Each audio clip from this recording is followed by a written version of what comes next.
Assalamualaikum anak-anak. Bagaimana kabar hari ini? Semoga selalu sehat ya. Berjumpa lagi dengan Bu Nana. Pada kesempatan kali ini kita akan belajar tentang ciri-ciri pubertas pada laki-laki dan perempuan. Materi IPA kelas 6 ya. Baik. Yang pertama, tujuan pembelajaran kita kali ini yang pertama adalah memahami pengertian pubertas. Kemudian, kalian dapat memahami ciri-ciri pubertas pada laki-laki, memahami ciri-ciri pubertas pada perempuan, dan dapat menghubungkan ciri pubertas dengan kesehatan reproduksi. Baik, mari kita mulai. Apa itu pubertas? Ayo, siapa yang tahu atau sudah ada yang mengalami? Ya, pubertas adalah periode khusus pertumbuhan dan perubahan atau masa ketika seorang anak mengalami perubahan fisik, pola pikir, dan pematangan fungsi organ reproduksi. Nah, ibaratnya seperti ini. Coba diperhatikan gambar ini. Di sini adalah gambar pertumbuhan dan perkembangan seseorang ya, dimulai dari bayi, anak-anak, remaja, dan dewasa. Semua mengalami ini ya, tidak mungkin bayi langsung tiba-tiba jadi dewasa. Pasti mengalami masa anak-anak, remaja, dan dewasa. Nah, masa anak-anak bayi dengan dewasa pasti sangat berbeda ya. Dilihat saja dari ukurannya. Kemudian kalau yang punya adik di rumah, kira-kira bagaimana tingkah laku mereka, bagaimana cara berbicara mereka.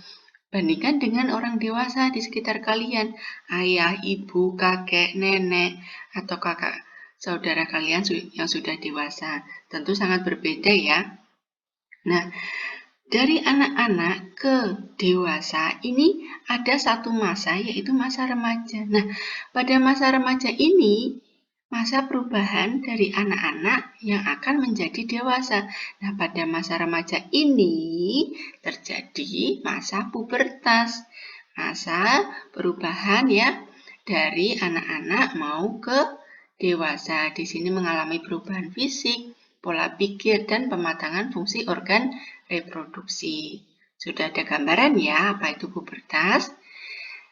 Baik, selanjutnya. Ciri-ciri pubertas. Nah, ciri-ciri pubertas itu kita bagi menjadi dua.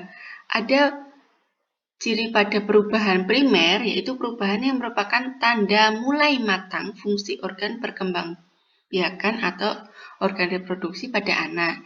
Kemudian ada juga yang perubahan sekunder. Jadi dibagi menjadi dua, perubahan primer dan perubahan sekunder.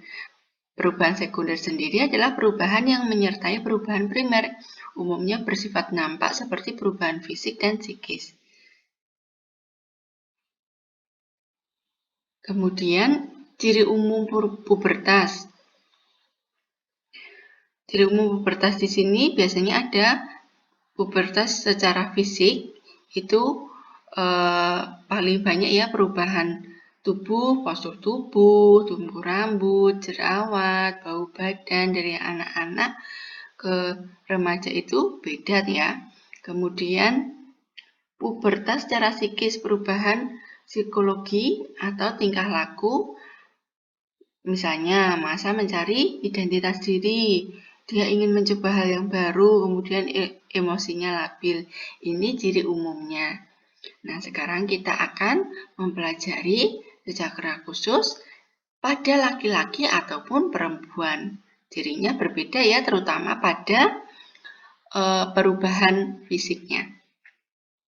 Nah, ciri-ciri pubertas pada laki-laki, pada perubahan primer itu yang pertama, organ kelamin mampu menghasilkan sel sperma. Kemudian organ kelamin mulai berfungsi ditandai dengan mimpi basah. Nah, apa itu mimpi basah? Siapa yang sudah mimpi basah?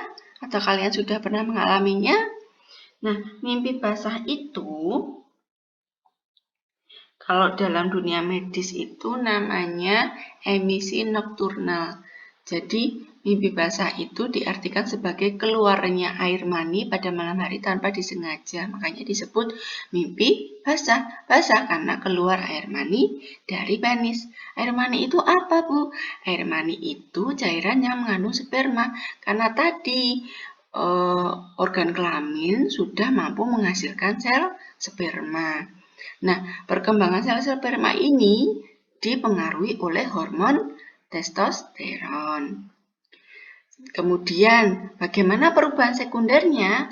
Perubahan sekunder pada laki-laki itu ada suara berubah menjadi lebih besar dan berat. Coba kalian lihat kalau adik kalian yang laki-laki dengan ayah kalian pasti suaranya berbeda ya. Kalau suara orang dewasa itu lebih besar dan berat. Kemudian tumbuh kumis atau jenggot. Lalu tumbuh rambut di dada, kaki, ketiak, dan sekitar organ kelamin. Keringat semakin banyak dan jakun mulai tumbuh atau tampak. Kemudian bahu melebar dan dada menjadi bidang. Mulai tampak otot-otot yang berkembang besar dan menonjol. Nah, dari ciri-ciri ini, ayo kalian yang laki-laki, sudah ada perubahan yang Bu Nana sebutkan ini atau belum? Coba diamati pada diri sendiri ya. Selanjutnya kita akan mempelajari ciri-ciri pubertas pada perempuan. Nah, pada perubahan primer itu sama ya, organ kelamin mampu menghasilkan, sudah berfungsi. Tapi kalau perempuan di sini menghasilkan sel telur atau ovum. Kemudian organ kelamin mulai berfungsi ditandai dengan menstruasi. Apa itu menstruasi? Ayo yang anak-anak perempuan, apakah kalian sudah mengalami menstruasi? Menstruasi itu proses keluarnya darah dari vagina yang terjadi akibat siklus bulanan alami pada tubuh wanita. Siklus ini merupakan proses organ reproduksi wanita untuk bersiap jika terjadi kehamilan. Nah, persiapan ini ditandai dengan penebalan dinding rahim yang berisi pembuluh darah. Jika tidak terjadi kehamilan, endometrium akan mengalami peluruhan dan keluar bersama darah melalui vagina. Makanya jadi keluar darah karena tadi adanya peluruhan. Jadi kalau tiba-tiba keluar darah, ada apa ini? Tidak perlu takut ya, itu bisa jadi menstruasi. Kadang kalau menstruasi itu perutnya terasa nyeri itu, tapi juga kadang tidak ya. Nah, perkembangan pembentukan sel telur atau ovum ini dipengaruhi oleh hormon estrogen dan progesteron. Lalu, bagaimana perubahan sekundernya? Nah, ini beberapa perubahan sekunder pada perempuan yang mengalami pubertas.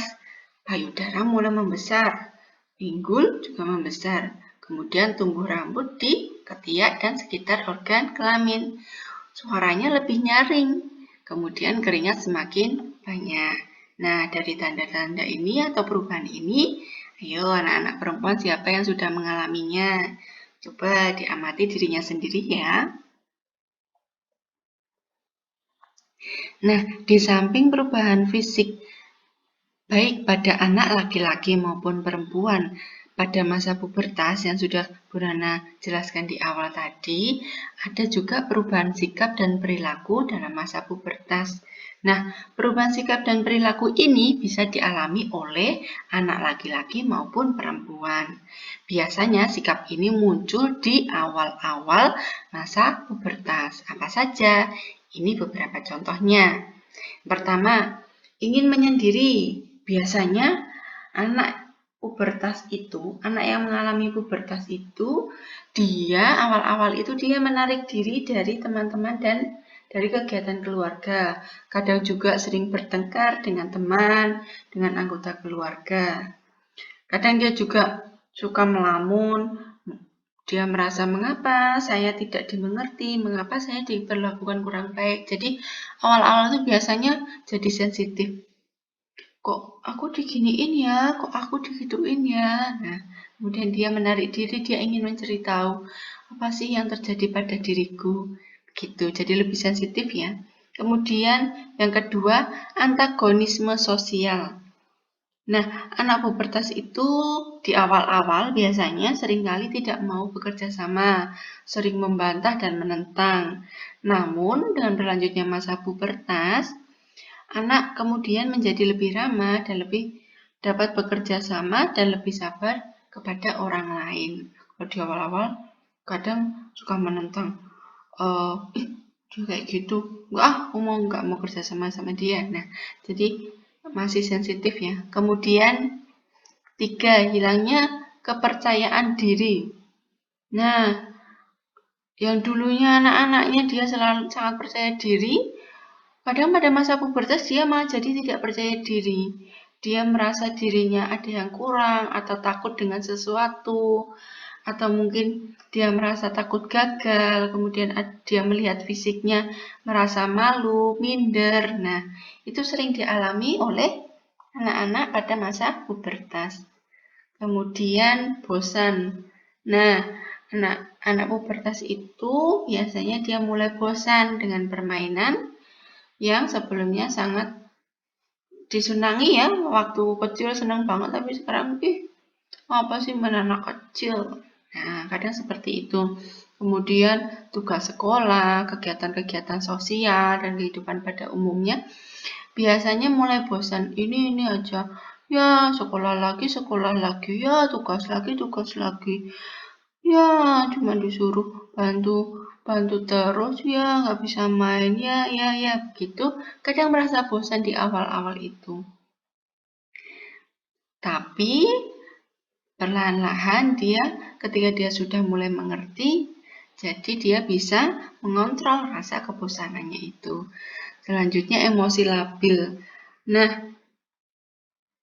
anak-anak pubertas yang awal-awal itu biasanya sering gampang marah, ledakan amarahnya tinggi. Kemudian kalau yang perempuan kadang sering menangis karena hal-hal sepele, misalnya dibully oleh temannya, dia tiba-tiba menangis. Dia lebih sensitif.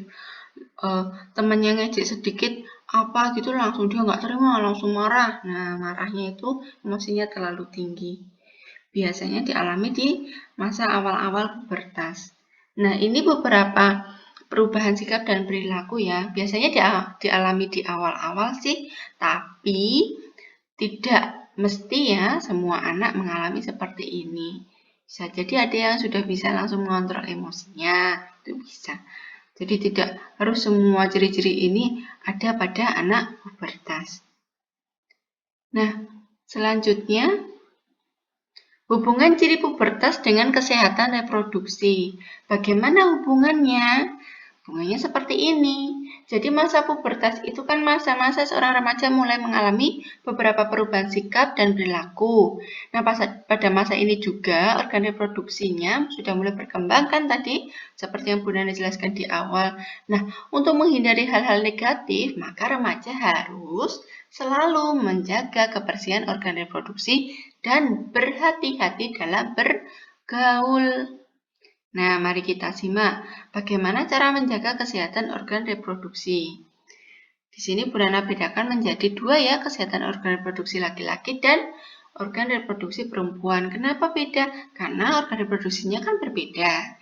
Di sini untuk menjaga kesehatan organ reproduksi laki-laki, beberapa cara yang bisa dilakukan seperti ini.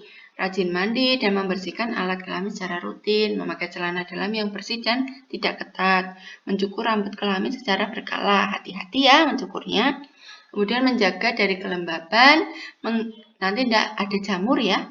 Kemudian menghindari dari ancaman bahaya, misalnya jangan merokok, minum minuman beralkohol, narkoba. Nah itu bahayanya bagaimana? Bahaya pada perkembangan fungsi organ reproduksi. Kemudian untuk kesehatan organ reproduksi perempuan bisa dengan beberapa cara ini, rajin mandi, kemudian membilas vagina setelah membuang air kecil dan besar.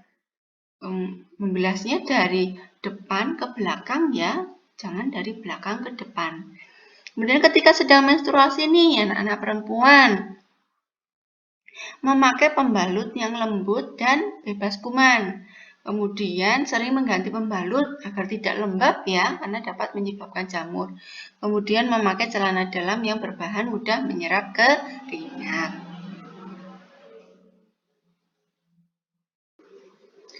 Nah, selanjutnya menjaga tingkah laku pada masa pubertas. Tadi pada masa pubertas ada perubahan tingkah laku ya. Nah, masa pubertas baik laki-laki maupun perempuan itu masa paling rawan. Kenapa? Karena pada masa ini anak-anak atau remaja yang sedang mengalami pubertas itu berada pada masa penyesuaian diri. Tadi kan penyesuaian mau ke dewasa dan mudah dipengaruhi oleh lingkungan. Maka peran orang tua, guru, dan teman sangat penting dalam pembentukan karakter atau sifat seseorang. Jadi, kalau ada orang tua, guru, teman, saudara, banyak menasihati kalian, jangan marah. Itu untuk kebaikan kalian ya. Nah, bagaimana caranya? Yang pertama, memilih teman yang baik. Ini tadi disampaikan ya, bahwa teman itu sangat penting dalam pembentukan karakter karena kalian masa pubertas itu masa mudah dipengaruhi oleh lingkungan. Cari teman yang baik. Kemudian menggunakan aplikasi sosmed atau gadget dengan bijak, tidak berlebihan. Nah, sekarang siapa yang tidak punya aplikasi sosmed? WA minimal, Facebook, apalagi TikTok. Nah, boleh menggunakan itu, tapi gunakan dengan bijak ya. Jangan terlalu berlebihan, karena tidak baik untuk mental kalian, untuk hati kalian, juga untuk kesehatan kalian. Kemudian yang ketiga, memiliki hobi dan melakukan aktivitas positif seperti olahraga dan seni.